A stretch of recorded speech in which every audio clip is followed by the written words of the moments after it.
Somebody did. You said the caretaker's name is Sebastian? Yes.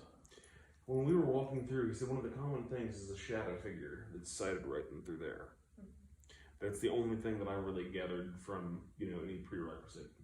Didn't know what we were walking into, and it's been active, to say the least. From the second we sat down, it has been nonstop. Like I was telling Charles, it was even before I turned my phone on to record that the REM pod started going off and stuff. Oh yeah, and that one moment when we chose to call you guys down, it was like the whole The whole room room was swirled going and on. filled. Yeah, that was the portal I was telling you about. Well, every meter started going off. The K2, the We heard cell it beep in meter, the beams, like somebody was yeah. up on the beams. and then the REM pod started going off again, and it was like, oh my gosh.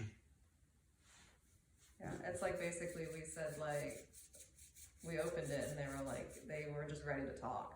Yeah, they were like, okay, we'll talk. And at that point, I made a comment. I was like, I'm not going to timestamp anything because it's so.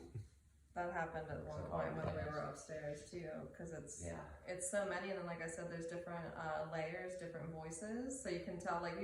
You would ask a question sometimes, and you could hear multiple people answer the same question. Like they were we got almost like a list of names. Yeah, they were waiting in line to forward. say it. And in those last few minutes when we were upstairs in the closet, we got Annie, Phoebe, Harry, and Philip. And it made me think, earlier I told you about it, but one of the first things we caught down here that you picked up on was identify me, is one of the things that had come through the spirit box. Yeah. But there are so many, and the water's gotta be, 100%.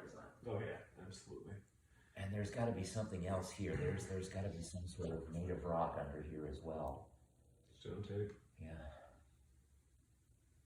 Yeah, well, that's what I mean. There's something energetically that is a portal. It's a conduit, and I think that's why it was able to transfer to Stepping Stone. Because I don't think you were here when I told you this part, but I realized at some point when we were talking to Katie upstairs that it was the same Katie we spoke to at Stepping Stone Museum.